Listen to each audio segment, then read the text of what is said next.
This is now that the sugar is flowing in our veins, it's a party, so I like that. So good evening and welcome. I'm Matt Harkins, and I'm here to briefly introduce our guest tonight, Sally Wen Mao. But before I forget, I'd like to ask everyone to do what I tend to forget to do, which is to silence our phones. After tonight's reading, we'll have time for questions. There will also be books for sale, as well as a broadside created by Mary Bruno of Bruno Press. And yes, absolutely. Yay, Mary. And Sally will be available to sign both her books and the broadside. Sally Wen Mao is the winner of a Pushcart Prize and the author of 2 poetry collections, Oculus and Mad Honey Symposium. In an interview about Oculus, she describes the plight of Afong Moy, a Chinese woman brought into America in 1834 to be displayed as part of an exhibition meant to sell Chinese goods. In a passage that illuminates the confines experienced by many speakers in Oculus, she explains, quote, "The reality is that representation always implies a kind of invisibility, muteness. To occupy this space, this body, is disorienting and at times disturbing because you are never quite sure whose gaze you can trust, whose gaze truly sees you beyond the projections and assumptions and desires. You're not even sure you can trust your own desire because you wonder how much of that is an internalization of all your deficiencies and failures to conform to someone else's fantasies." End quote. Throughout Oculus, speakers repeatedly consider the costs of such representation, of Western stories that leave no space for the real lives of the Chinese women they have appropriated. In the poem Occidentalism, objects, book, bowl, celadon spoon, stand as embodiments of a troubled history made manifest in art. The speaker muses, quote, "How easy it is to shatter chinoiserie, like the Han Dynasty urn Ai Weiwei dropped in 1995. If only recovering the silenced history is as simple as smashing its container." Oculus is haunted by silenced histories and the way that art can both fight and impose such silence. The book moves from one silenced figure to the next, from the aforementioned Afong Moy, to the silent film actress Anna May Wong, to the workers currently building and recycling Apple products in China, who suffer both from toxic substances and from abnormally high suicide rates. An oculus is an eye-like window or a circular opening, and the poems in this collection both provide glimpses into lives and experiences many never see, while also emphasizing the oppressive control available to the eye behind the camera. It is a wondrous book, and we are honored to have its author with us tonight. Will you please join me in welcoming Sally Wen Mao?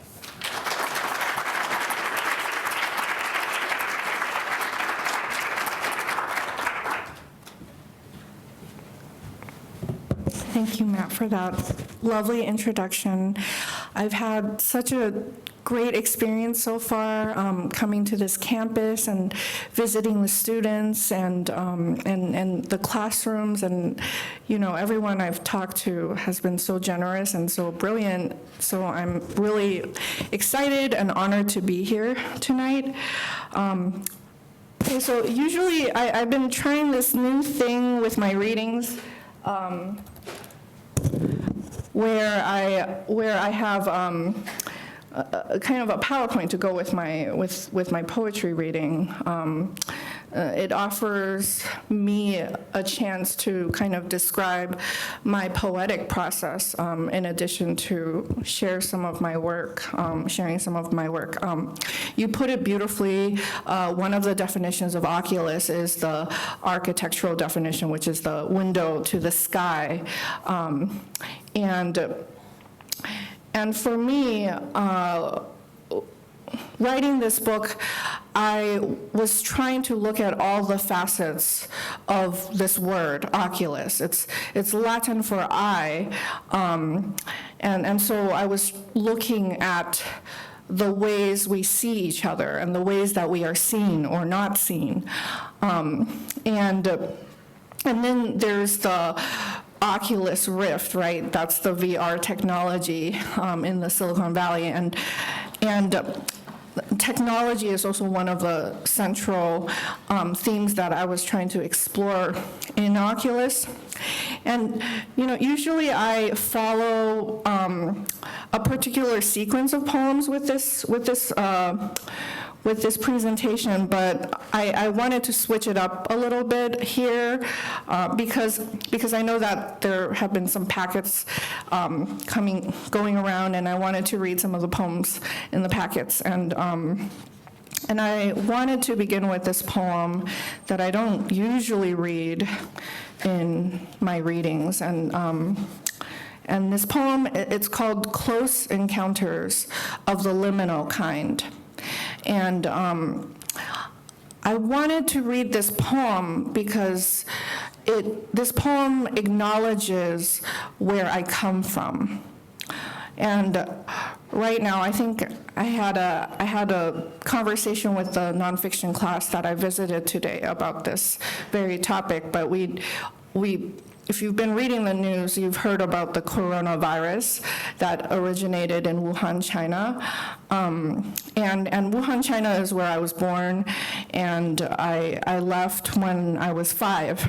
And so right now is like it's such a crazy time for my family, because most of my family in California are panicked about it, and most of their classmates and their friends and their colleagues are in Wuhan and stuck there, right? And my dad was telling me about how his classmates from college are the doctors who are trying to treat this like influx of patients coming in to the hospitals, and I wanted to pay homage to Wuhan, because Wuhan, my entire life nobody knew where Wuhan was. Like in America, it's not really a very famous city. You get Beijing, you get Shanghai, nobody knows Wuhan. And I've been really fascinated by some of the articles that are coming out from the news describing Wuhan. One article described Wuhan as the Chicago of China. And so maybe I'll go with that, I don't know. So this poem, Close Encounters of the Liminal Kind. Maglev train, Beijing to Wuhan. Snacks in the holster, I ride the test track. We are crash test dummies for levitation. Carry us, magnetic fields. Marvel our travel at these speeds without wheels in the silver call where we feel safe. I was born in Wuhan, left at 5, returning now. Here's my ticket, stamped ready, an apology for my foreign pout. Childhood, we used to sit 3 to 1 seat, as lightning poisoned the whole night white, and only sows populated the passing cityscapes. On the road, a man, 2 women, and 2 children on their laps cramp onto a single motorbike. Soil flies beneath their heels. I watch them from my porthole, missing wheels, missing motion, how it slices softly, softly to salvage friction against tracks. Makes me think of the homes I've lost to wilderness. Someone says, the invention of speed will ruin us all. Rails glisten like scriptures awaiting translation. Someone stops reading his book and hurries toward the exit. Someone gives up his seat, drags his luggage across the platform. Someone climbs quietly onto the tracks. Sometimes I take weeks to remember a single word in my own tongue. Orange, or courage, or please. Sometimes I take hours to work up the courage to ask a question. This barreling quiet are euphemism for speed. Gone, ferromagnetic dreams, gone, fear of disquiet. Once I met a boy on an overnight train. I asked, have you ever wondered who walks across these fields at night? Who has the nerve to breathe that ghostly air? We snuck a kiss under his coat. Smoke from other people's cigarettes entered our bodies. Behind our faces, Wuhan scattered into fields darkening with frost. This is a city full of sensors. They detect the shapes of hips and mouths. There is heat at the center of it.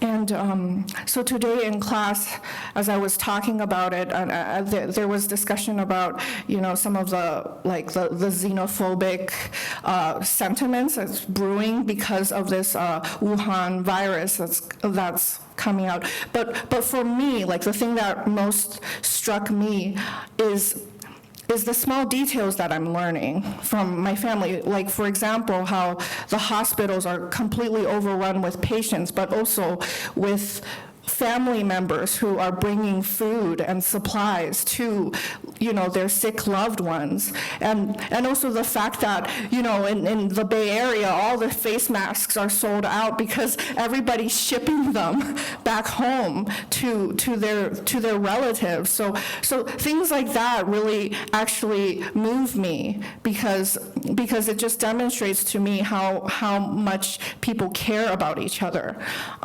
in a time of crisis, right? So one of the people that populate this book is Anna May Wong. She's kind of a central figure in Oculus, and she's a Hollywood starlet from mostly the 1920s and 30s, and she's a Los Angeles native, and she managed to become this huge movie star. And this quote from her reflects how she felt about her career, right? Is almost in every film in which she has a role, she dies some terrible death at the end. Almost every movie. I didn't believe it at first, but then I read her biography and I was like, oh my gosh. So I did some research about her because I wanted to write a series of poems, persona poems, which are poems that imagine somebody's voice, and they're in the first person, right? And here are some photos of her. And these are photos that I found at the New York Public Library, where I was a Coleman Fellow a few years ago. And these are part of the performing arts collection, and they were taken by a really illustrious photographer, Carl van Vechten, who is also kind of a patron of the Harlem Renaissance. And I also found some newspaper clippings about this actress. And I looked at, some of the rhetoric surrounding her life and her times. These are the obituaries. This is one discovery that I really liked. So in 1936, during her only trip to Asia, I think somebody asked her if she had romantic plans, and then her response was, "No, I expect to be wedded to my art." And the next day, an English language paper in Kobe reported that the actress was planning to marry a man named Art. One of my favorite stories about her. So I'll read one poem. It's called Anna May Wong on silent films. It is natural to live in an era where no one uttered, and silence was glamour, so I could cast one glance westward, and you'd know what I was going to kill. Murder in my gaze, treachery in my movements, if I bared the grooves in my spine, made my lust known, the real would remind me that someone with my face could never be loved. How did you expect my characters to react? In so many shoots, I was brandishing a dagger. The narrative was enchanting enough to make me believe I, too, could live in a white palace, smell the odorless gardens, relieve myself on their white petals, to be a star in Sun City, to be First Lady on the celluloid screen. I had to marry my own cinematic death. I never wept audibly. I saw my sisters in the sawmills, reminded myself of my good luck. Even the muzzle over my mouth could not kill me, though I never slept soundly through the silence. So Anna May Wong lived during a time when there were anti-Chinese immigration laws and anti-Asian immigration laws. So at the time, there was also anti-miscegenation laws. So she couldn't even, as an actress, kiss a man who is in yellowface, because that violates the law. Nevertheless, she did have a few relationships in her lifetime. So one of the elements. One of the things when I was researching her that really struck me was her personal life. She never married, and when she died, she left her house to her younger brother. But she did have a very colorful life, and it was full of heartbreak, so I've been thinking about how to write about heartbreak without being embarrassed. That's something that I've kind of struggled with as a writer in my life, and I've always said to myself, I've always thought that I throw away every breakup poem, like as soon as I write it. It's like something to get off your chest, and then you burn it forever, right? That's what I thought, and then I look at this book, and it's like the first poem is like a heartbreak breakup poem, right? So I'll read this poem. It's called Ghost Story. Forgive me if the wind stole the howl from my mouth and whipped it against your window panes. When I lived, I wanted to be seen. I built this mansion made of windows for my prince and me. He fainted, I knocked. We were apparitions of splendor. Our dining hall was the Santa Maria Novella. Our bedroom was the Izumo Shrine. Our study, a study in tension. Books slid off the buttresses. We bluffed a life together on this mattress. When I kissed him, I kissed a marble statue. It was Apollo, it was Krishna, it was Ra. Monitor lizards wandered through the empty halls. The pianola, a stronghold for tarantulas. We relied on our plasma television to pull us back to the world again. Downstairs, the curtain parted, exposing us to the wolves above. We beamed our searchlights onto them. Soon, a technicolor wilderness surrounded us. Turquoise stags watched us shave with electric razors. We built new barricades between ourselves. Our bathroom, a wallpaper of scars. After he fled the premises, I unearthed my binoculars before the mansion was raised. That was the last time I trusted a body that touched me. All a ghost wants is to be chained to a place, to someone who can't forget her. Every day I try to fight my own brokenness. But once you are forgotten, it's not so bad. A heartbroken joins another chorus. Can you hear the chorus speak? Can you bear it? The words of apparitions do not belong to a language. They flit over pines, meaningless, and shed their skins in your hands. Okay, this is what I call the parade of fuckboys. Like you know, when I was researching Anime Wang, I was like really fixated on this. Like here's fuckboy number one, fuckboy number two,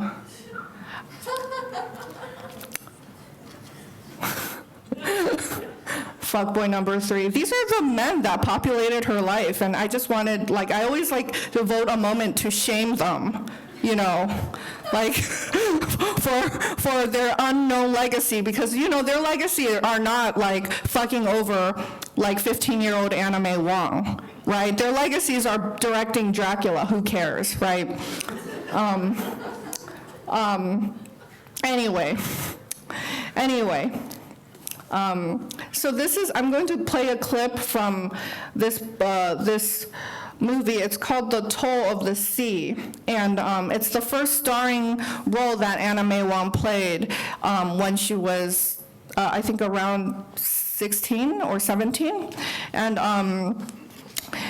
it's The Toll of the Sea. It was one of the first Technicolor films to ever exist, and the only colors are red and green. So you have different shades of black and white and red and green in the movie. Another thing about this movie, it's a retelling of Madame Butterfly, which is kind of this Orientalist narrative that sucks. And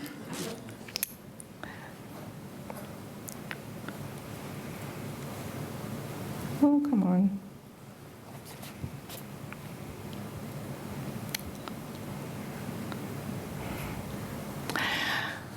And I'll read the poem called The Toll of the Sea. Green means go, so run, now. Green, the color of the siren sea, whose favors are a mortgage upon the soul. Red means stop before the cliffs jag downward. Red, the color of the shore that welcomes. White, the color of the man washed ashore, from his shirt to his pants to his brittle shoes. White, the color of the screen before Technicolor. White, the color of the master narrative. Green, the color of the ocean, so kind, not leaving a stain on the white shirt. Green, the color of the girl, so kind, but why? She speaks. Alone in my garden, I heard the cry of wind and wave. In the green girl's garden, the stranger clamps her, asks, "How would you like to go to America?" A lie, soaked in the red of the chokecherries that turn brown in the heat. Red, the color of the roses that spy. Red, the color of their fake marriage. White, the color of the white man's frown. She asks, is it great lark or great sparrow you call those good times in America? Green, the color of his departure. White, the color of the counterfeit letters she sends to herself. White, the color of their sun. White, the color of erasure. Red, the color of the lost footage. Red, the sea that swallows our stories. Red, the color of the girl who believed the roses. Red, the color of the ocean that drowns the girl. Red, the color of the final restoration. In every story, there's a Technicolor screen, black, white, red, green. In every story, there's a chance to restore the color. If we recover the flotsam, can we rewrite the script? Alone in a stranger's garden, I run, I forge a desert with my own arms. Blue, the color of our recovered narrative. Blue, the color of the Siren Sea, which refuses to keep a white shirt spotless. Blue, the color of our reclaimed Pacific. Blue, the ocean that drowns the liars. Blue, the shore where the girl keeps living. There she rises on the opposite shore. There she awakens, prismatic, childless, free. Shorn of the story that keeps her kneeling. Blue is the opposite of sacrifice. Oh. Thank you. Oh no, juice. Okay, we'll just wait. Okay. Okay. And in the book, I have a series of poems where Anna May Wong is time traveling into the future. I mean, this film, anybody recognize it? Pretty famous, right? It's Breakfast at Tiffany's, and it came out in 1961, about 6 months after she died. And then here's another film. Anyone recognize this one? Yeah, 16 Candles. This came out in 1984, and so my concept was like, how would she react to these kind of iconic American movies that were still kind of employing these Asian stereotypes that she was trying to fight for her entire life. And so maybe I'll read one of these poems. I'll read the 16 Candles one. So this poem is called Anna May Wong Blows Out 16 Candles. When I was 16, I modeled fur coats for a furrier. Men gazed down my neck like wolves, but my mink collar protected me. When I was 16, I was an extra in a tale of two worlds. If I didn't pour someone's tea, then I was someone's wife. Every brother, father, or husband of mine was nefarious. They held me at knife point, my neck in a chokehold. If they didn't murder me, I died of an opium overdose. Now it's 1984, and another white girl awaits her sweet 16. It's 1984, and another white girl, angst about a jock who kisses her at the end of the film. Now it's 1984, and Long Duck Dong is the white girl's house guest. He dances, drunk, agog, with gong sounds. All around the nation, teens still taunt us. Hallways bloat with sweaters, slurs. When I was 8, the boy who sat behind me brought pins to class. Do Asians feel pain the way we do? He'd ask. He'd stick the needles to the back of my neck until I winced. I wore 6 wool coats so I wouldn't feel the sting. It's 1984, so cast me in a new role already. Cast me as a pothead, an heiress, a gymnast, a queen. Cast me as a castaway in a city without shores. Cast me as that girl who rivets center stage, or cast me away into the blue where my lips don't touch or say. If I take my time machine back to 16 or 20 or 8, I'd blow out all my candles. 16 wishes extinguish and burn. The boy will never kiss me at the end of the movie. The boy will only touch me with his needles. Oh, and this is a movie from 2012. Does anyone recognize this one? This one is called Cloud Atlas. And those two actors are like their eyes are taped in such a way to make them appear Korean, but they're white, so it's like kind of a more contemporary example of yellowface. Same with this one. Does anyone recognize this? This is much more recent. Yes, Ghost in the Shell, which Scarlett Johansson was playing.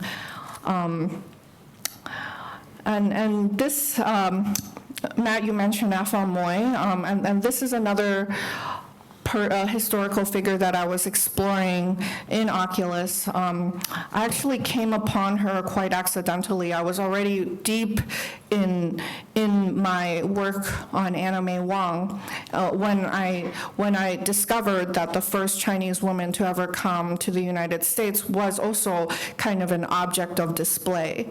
So she was brought over to sell Chinese things like fans and furniture and curtains and scrolls by a couple of merchant brothers, and she went on a nationwide tour, and essentially people would pay admission to just kind of gawk at her. And one of her stops during this tour was the White House. She visited President Andrew Jackson in 1834, right around the time when he was signing the Indian Removal Acts and things like that. So this poem, it's part of a poem called The Diary of Afam Moy, and it's the section is the Oval Office, Washington, D.C., 1835. They took me to the Capitol, winter gray as steel, the White House with its forlorn arches. Give me a coronation, a title, queen of a bastardized empire. Let me quench America's thirst for royalty. I performed a song in Cantonese for the President of the United States of America, Mr. Andrew S. Jackson. Glory is a strange concept here. No riches, no throne, no robes, no royalty. He seemed polite enough, but he was no emperor. Aton warned me, don't get confident. Mr. President may look unremarkable, but beneath his skin, lodged near his heart, are bullets never removed from when he murdered a man. This nice man is a slave trader, a plantation owner, founder of the Democratic Party, and his nickname, Jackass. Mr. President shook my hand, stared at my feet like the other men, begged me to ask my countrymen to change their laws. I sang my whole life in my throat. To the audience, my voice was ghastly, my words inscrutable, the lyrics, if I remember, how a face conceals its intentions, like a woman conceals her name. When I was at the New York Public Library, I found this original broadside that was an advertisement for her, and it like on the right there is an inventory of all the objects that they were displaying with her, and also in researching her life, I learned that eventually, maybe like 10 years later, she had started working for P.T. Barnum, and so I found this ticket. This is also a ticket. So eventually, Barnum wanted to open a Chinese museum, and he wanted to bring up an entire family of Chinese people to be displayed. And so for his new his new venture, he had to kind of ruin Afam Moy's reputation. So he wrote some article that was published that said that Afam Moy wasn't really who she said she was, that she wasn't from like a high class family. And after that, she disappeared completely from the record. And this is an actual ticket for the unveiling of this new family of Celestials, this new family of Chinese people. Okay, so maybe at this point I could just open it up to questions. I think that's my time. Yes. Yeah.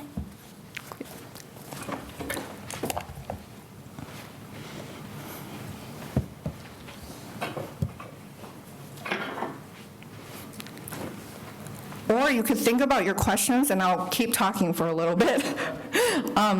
So one thing that I've been doing after this book had been published is I wanted kind of a different way to go about my poetry readings.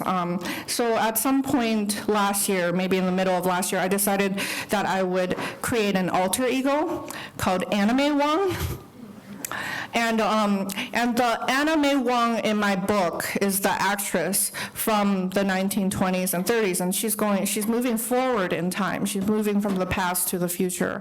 And this alter ego of mine is moving from the future to the past. So I had like magical bitch. My friend, I have a friend who's like really obsessed with like anime, manga, and she had, she had like this whole little like comic that she made called Magical Bitch, and I loved it. Because she's kind of obsessed with Sailor Moon, and I, as someone who was a Sailor Moon stan, like for a long time as a kid, I think that there's something really subversive about the magical girl trope in anime. So these are some photos from some of my performances. Right here on the left, this is actually in Minneapolis, maybe, like, I think it was like, it was July, this past July. And I was able to do this in Minneapolis because, you know, Grey Wolf, I love Grey Wolf, set it up for me. You know, I wouldn't be able to do this, I think, if it weren't for Grey Wolf. That's Karen Gu, who also read with me. She used to be the publicist at Grey Wolf, and now she's an MFA student. And that's Arya Aber, who's an amazing poet whose book came out last year. So and then on the right there, that's the first time I performed as Anime Wong. I used some of the same slides that I showed you today, except I was dressed as my alter ego character. So I was really ambitious in the beginning with this idea. I thought, I'm going to write a whole monologue and like perform it. And having never taken a theater class before in my entire life, I was like, okay, girl, that's like too much. So I call it somewhere between like cosplay and like a TED Talk and like a poetry reading. And like here on the lower right, that like another thing that I do is like I would bring my scepter. I got one of the Sailor Moon scepters that like lights up, and at the end of the talk, I invite everyone to think about what their power poses are. I would have a slide where, it's like Sailor Moon and all her power poses, and before I read my last poem, I ask the audience, well, here are some examples, and you can think about your power pose, and then I have them all chant a spell with me, like a Sailor Moon spell, and then we get into our power poses, and then I wave around my scepter, and then it's like the magical bitch spell. And it seals, it seals, I guess, some of the conversations we've been having about like the politics of being a woman of color in America, as an antidote. Like, how can our alter egos transcend the limitations, the human limitations and the flaws that we have as ourselves, as us, Okay, now I'll open up to questions. Hello, yes. So, a couple of things. First of all, I cannot wait to see these performances. But I have so many questions. I think my first is, in approaching your project, I was wondering if you could share more with us about how, as a writer, you're kind of thinking about craft and research and imagination as you approach kind of speaking in the voice of animal, but also right, the voice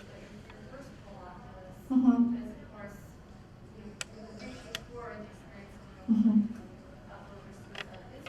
Yeah. So I'm really struck by the voices in your book. Mhm. And I wonder if you could talk a little bit about the kinds of, I don't know, empathy, imagination, craft that you're using to kind of approach authentically, writing in these voices.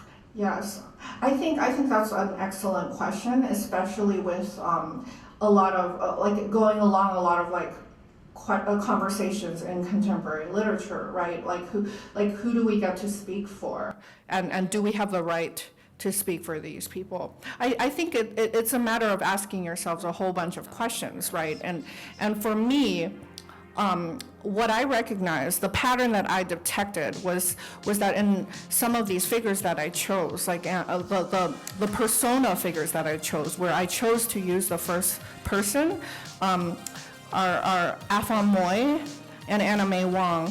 And Anna May Wong is interesting because she's an actress. Essentially, her job was to kind of portray a persona, right? And so she like, I felt like my decision to use persona with her was very natural.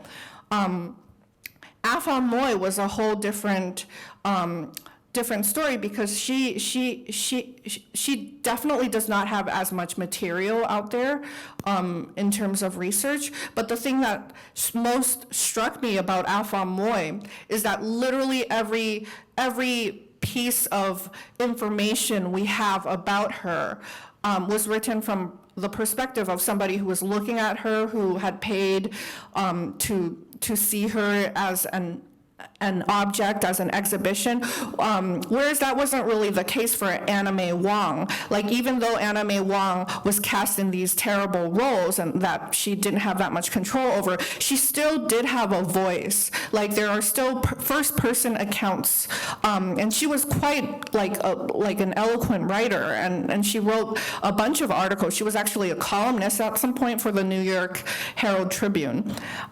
So there's first-person material about Afon Moy, or about Anna May Wong, but Afon Moy, every piece of her that we have left is not really her, did not come from her mouth or from her perspective. So for me, that was a very deliberate choice, and I really wanted to embody how she might have felt, right? Everybody was exotifying her, but imagine you're this 19-year-old teenager who's the only woman, or the only woman in your entire country to ever leave and come to this really bizarre place, right? Like I was trying to imagine, how would she have reacted to Andrew Jackson? She would not have been impressed. I mean, like because the Chinese have such deference to the emperor, right? So at the time, she must have been like, what, that's it? That's the president? What? Okay.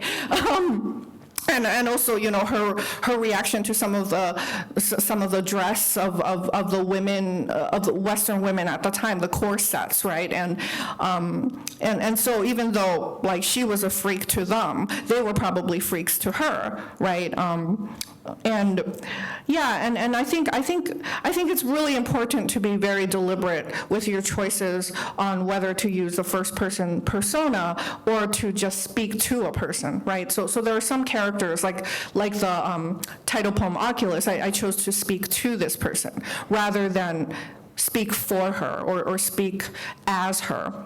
One of the poems that I ended up changing the perspectives was a poem, No Resolution, which is about a girl whose father died in 2012 because he was pushed onto the tracks of the train. This is the person that I met, and she told me her story, and she gave me permission to write a poem about it, but I was really struggling with writing that poem, and then finally I realized I have to write that poem from my perspective, and from my perspective of meeting her and what that meant to me, rather than trying to write it from her perspective, because what she went through was unspeakable, right? Thank you. Anyone else? Hi. Hi, I'll try to project. But do you feel like your performances as Anime Wong offer a different perspective on your poems as when you're just delivering them yourself? Like, do you think you get a different perspective as speaking through a different character as you speaking through yourself in your own poetry? Yeah, it's a stretch to say that as a performance. Like I said, no theater classes ever. So I didn't. In the end, I thought of it more of. I thought of it more as like having a costume on while I'm speaking, but there is something about being in costume or trying to embody an alter ego that I think makes me a little braver, right?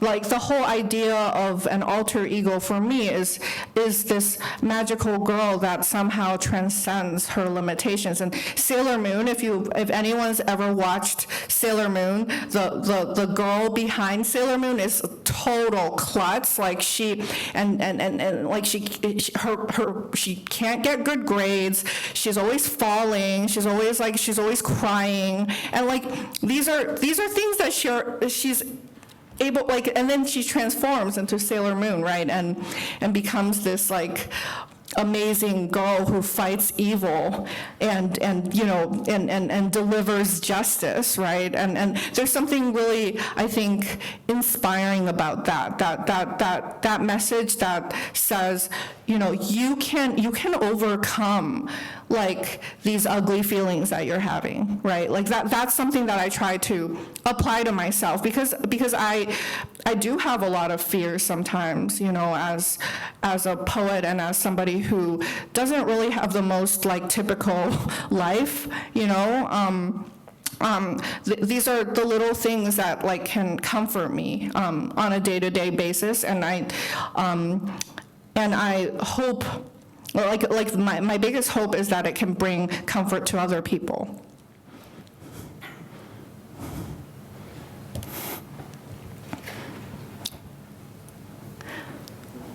Hello.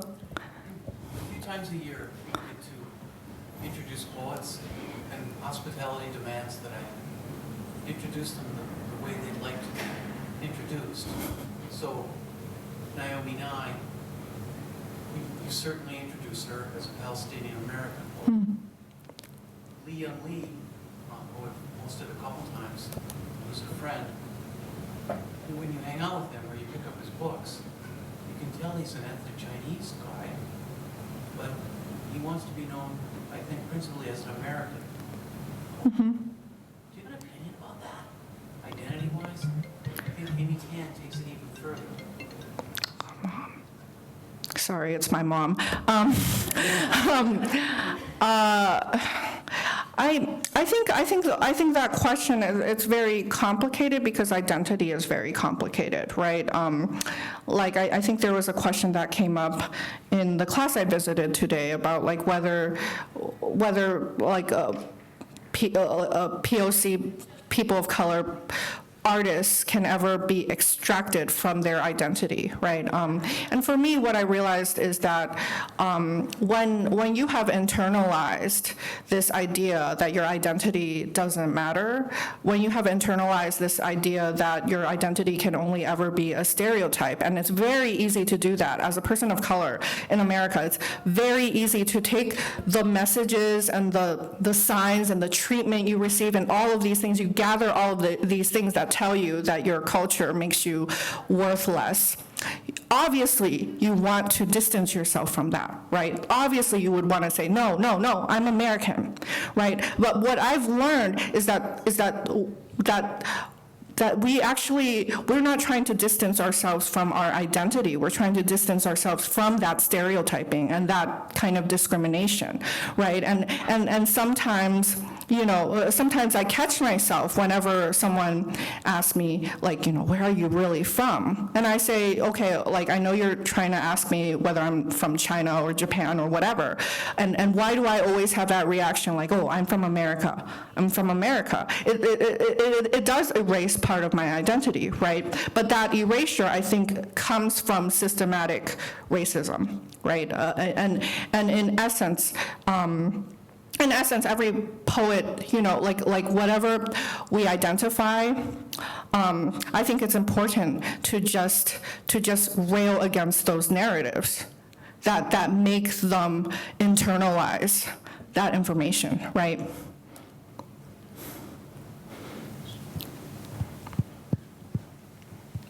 And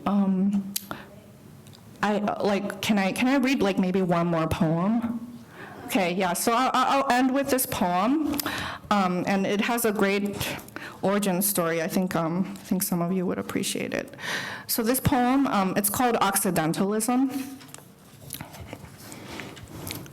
A man celebrates erstwhile conquests. His book locked in a silo, still in print. I scribble, make Sharpie lines, deface its text like it defaces me. Outside, grain fields whisper. Marble lions are silent, yet silver-tongued, with excellent teeth. In this life I have worshipped so many lies. Then I workshop them, make them better.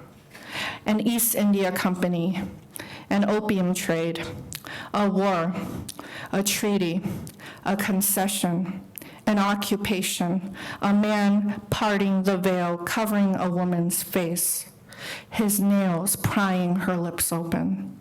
I love the fragility of a porcelain bowl, how easy it is to shatter Kunazuri like the Han Dynasty urn Ai Weiwei dropped in 1995.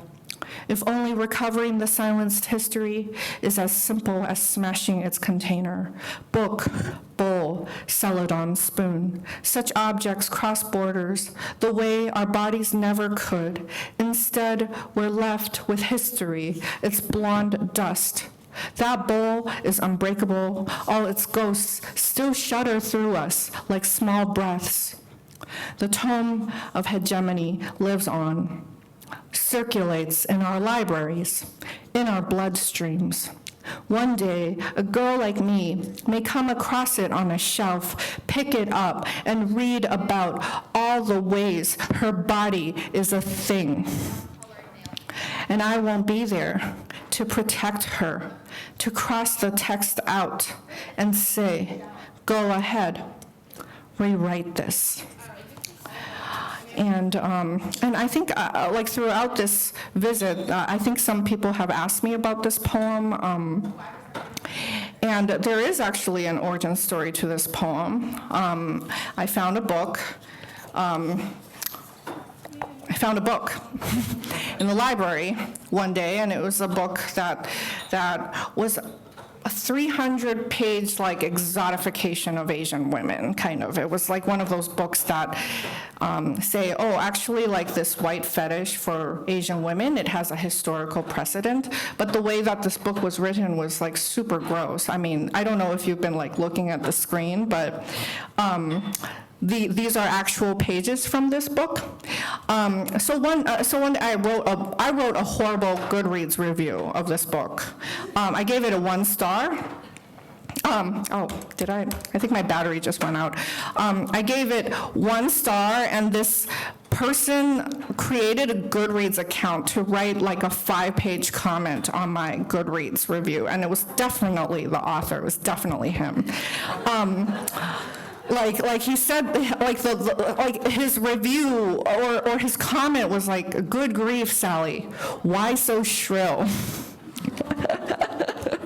Yeah, so it was, and then he kept commenting on how I was just not smart enough to have a reaction to this book, and that my identity as an Asian woman was contributing to the scourge of identity politics. So anyway, I found a website that called Derailing for Dummies. I really recommend it.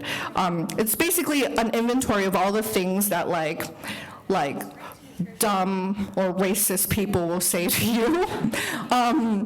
And it's like a mockery of that, and he every argument that he made fit into one of the categories in that website. So I just started copying and pasting, so I didn't have to actually put any thought into my responses. And I think I won, Richard Bernstein. Anyway, I found his book on clearance one day, and I drew all over it, and then I wrote this poem. Thank you so much for coming.